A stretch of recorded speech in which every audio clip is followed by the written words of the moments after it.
What is going on, guys? Welcome back to a brand new video here on the Broke to Brokers YouTube channel. Today we're going to be talking about a stock called ScanTech AI Systems Inc. This is a brand new merger.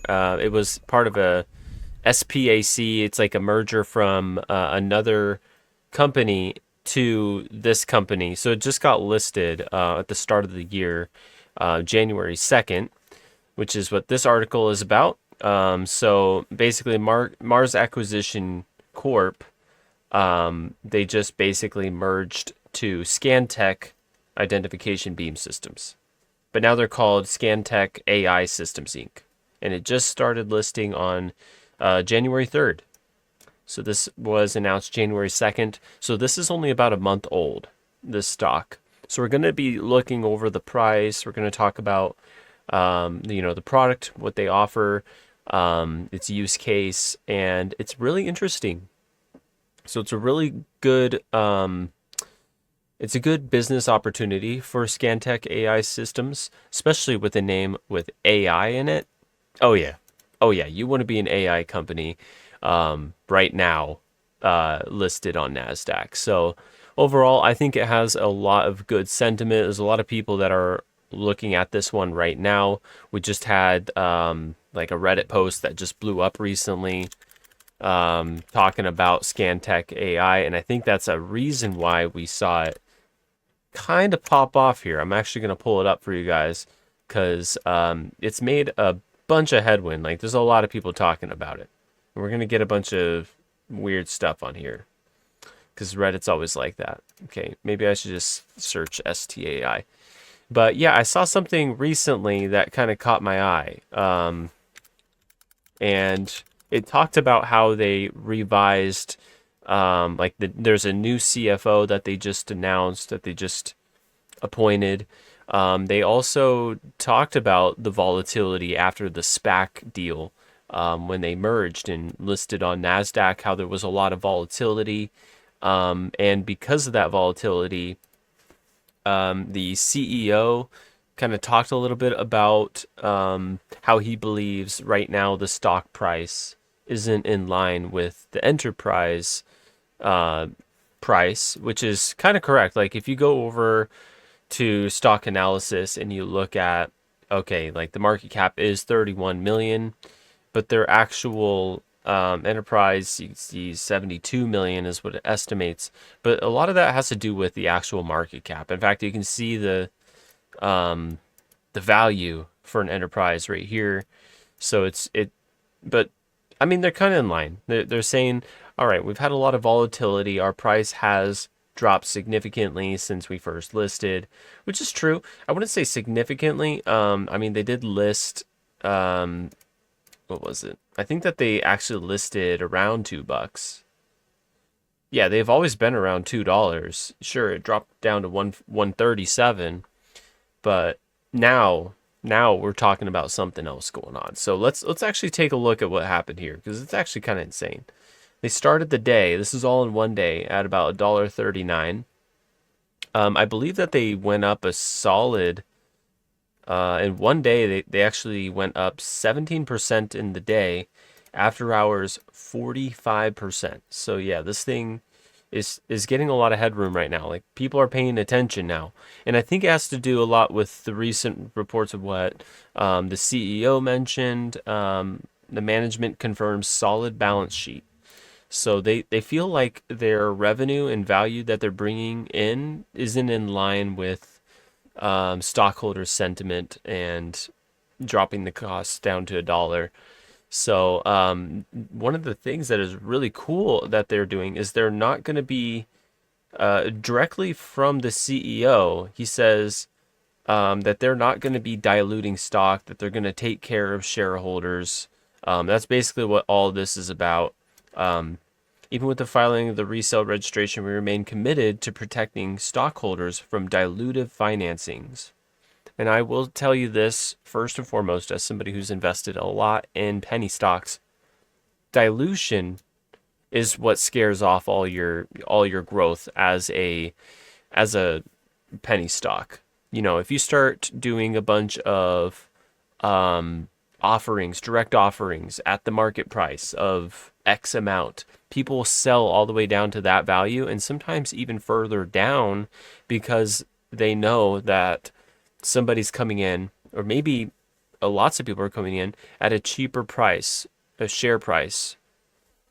And people don't want to be bag holders. Like they just genuinely want to be part of something that's going up, and they don't like the idea of somebody selling on them, even if it's a small direct offering. Like I've seen direct offerings for $3 million for a market cap of 30 million, and it still sells all the way down to that market value price because, like I said, people don't like to bag hold. They don't want to hold for other people that potentially want to sell, at whatever their value of that company is. They want to get out first to try to sell at the top.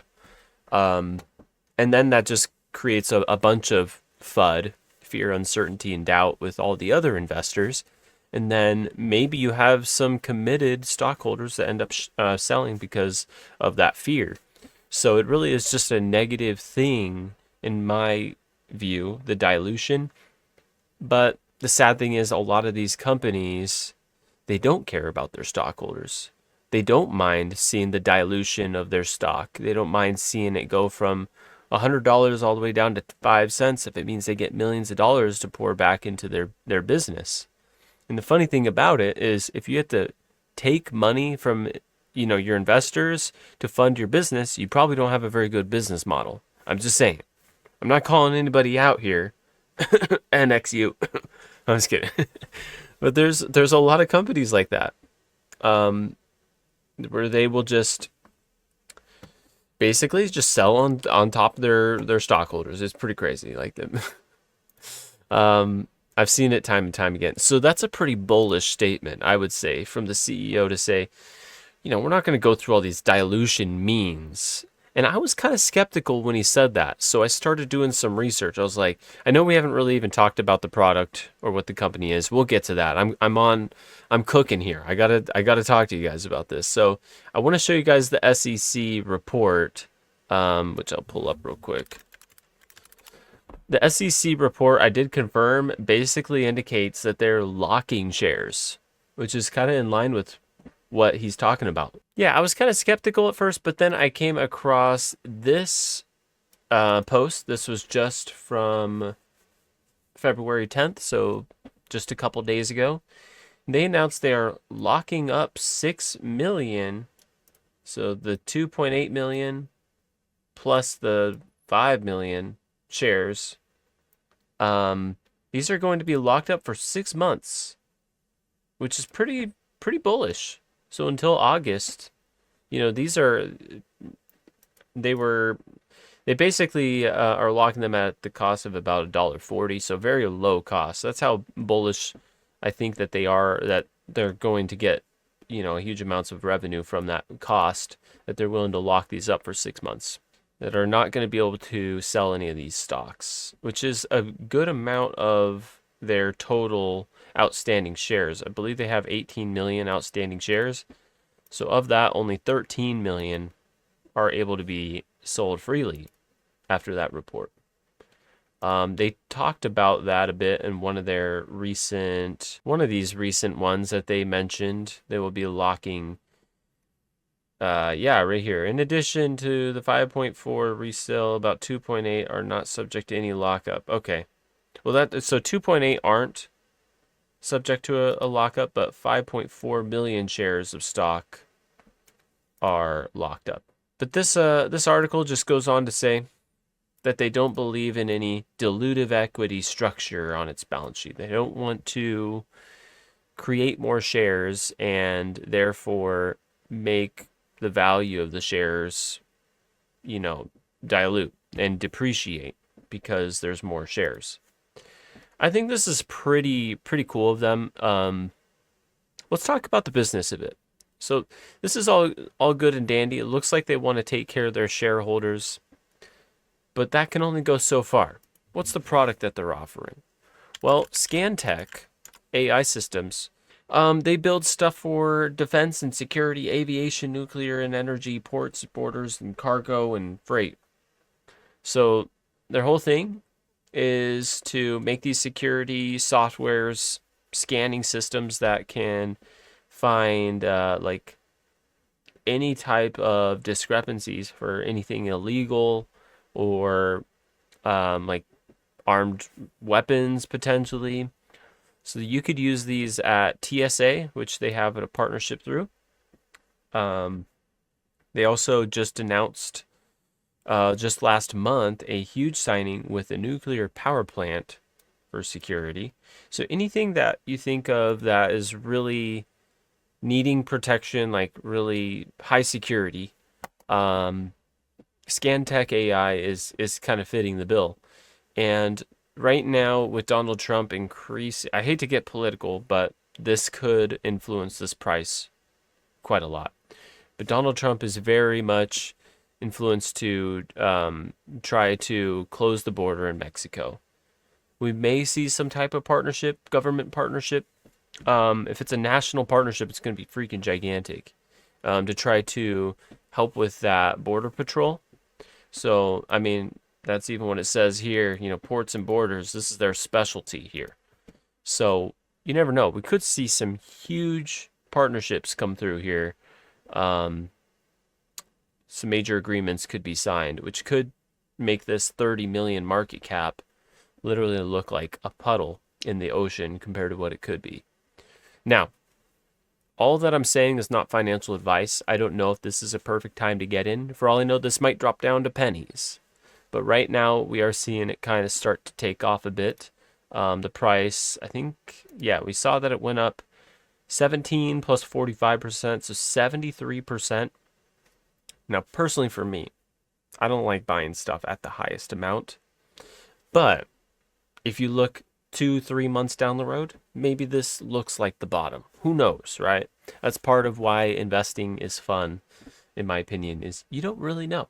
You just kind of go with what you feel after you do your own due diligence and research. So I recommend to all of you guys to research and inform yourselves on what you will about this.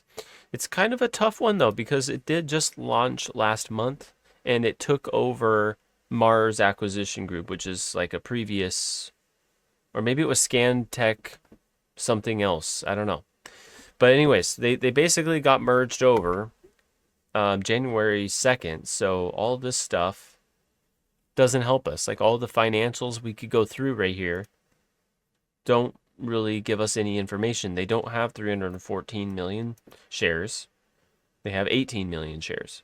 They don't have 180 million, and what was the total liabilities? 185 million.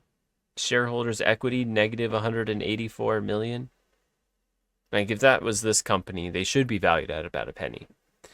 But it's not. So we don't know what their actual reports are, because this is again from the previous company before ScanTech AI came into the picture. I just thought I'd mention that if you guys go over to their stock analysis and you're like, jeepers creepers, what is going on with the value of this company? But yeah, this thing is buzzing a lot. Like I said, there was some Reddit posts that I couldn't find for some reason, but a lot of people are talking about it. I mean, you can go into the comments, kind of read what a lot of people think. They think, oh, it's the bottom. It's going to explode tomorrow, everything, yada, yada, yada. But you never know. Do your own due diligence, guys. I just thought I'd talk about it. Really interesting company, especially in this day and age with who as our president in the U.S. And so forth. Let me know what you guys think about it, and if you have any questions, I will try to answer anything in the comments down below. Thank you so much for watching. It's been Cameron here on the Broke to Brokers YouTube channel. You guys have a great day. Peace and butt grease. Deuces.